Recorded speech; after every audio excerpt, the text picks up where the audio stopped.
Assalamualaikum warahmatullahi wabarakatuh. Pada video pembelajaran kali ini, kita akan membahas menghindari gibah dan melaksanakan tabayun di kelas 7. Infografis. Di sini infografis dibagi menjadi elemen, ada elemen akhlak, subelemen menghindari gibah dan melaksanakan tabayun. Capaian pembelajaran peserta didik memahami tentang pentingnya tabayun atau verifikasi informasi sehingga terhindar dari kebohongan dan berita palsu.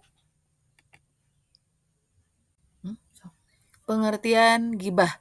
Gibah berasal dari kata yagibu yang berarti tidak nampak atau tersembunyi. Secara istilah, gibah berarti membicarakan orang lain atau membicarakan sesama muslim dengan muslim lainnya dalam hal yang bersifat kejelekan, keburukan, atau yang tidak disukai. Contoh perbuatan gibah, membicarakan keburukan fisik orang lain, mengungkit kekurangan pribadi atau sifat seseorang, terus membahas kesalahan masa lalu seseorang, dan menceritakan aib keluarga atau rumah tangga orang lain.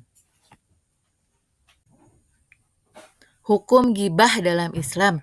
Gibah diibaratkan memakan daging saudaranya sendiri yang telah mati. Gibah merupakan perilaku zalim yang dilaknat oleh Allah Subhanahu wa taala. Hal tersebut tercantum dalam Quran dan hadis, dan dalam Al-Quran tertera dalam surat Al-Hujurat ayat 12.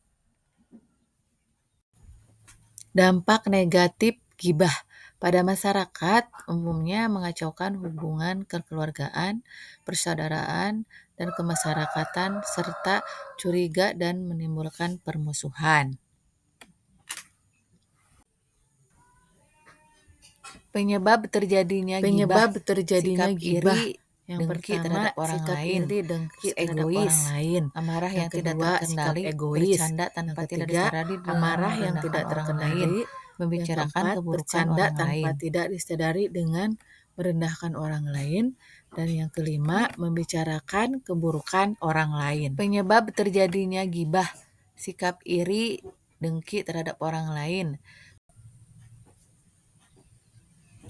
Cara menghindari gibah, berkumpul dengan orang soleh, menjaga lisan, berpikir positif, introspeksi diri, dan menyadari bahwa Allah membenci orang yang suka menggunjing saudaranya.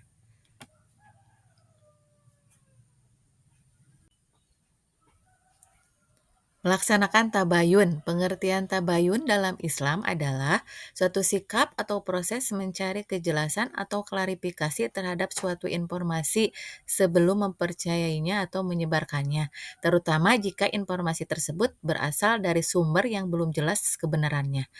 Prosedur pelaksanaan tabayun. Yang pertama, sumber informasi itu benar. Yang kedua, pastikan isi informasi berisi kebenaran. Yang ketiga, pastikan tempat dan waktu informasi itu adalah benar.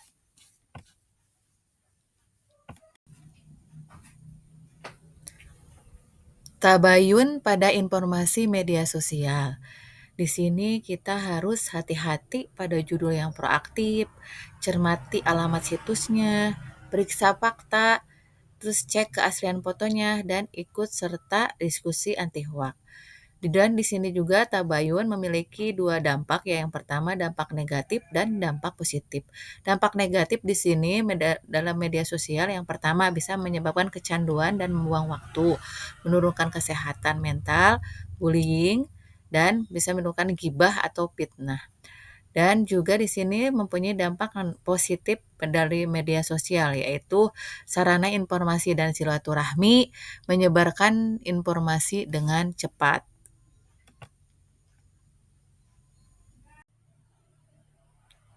Pada video pembelajaran kali ini, kita bisa menyimpulkan bahwa menghindari gibah dan menegakkan tabayun dalam Islam itu dilarang.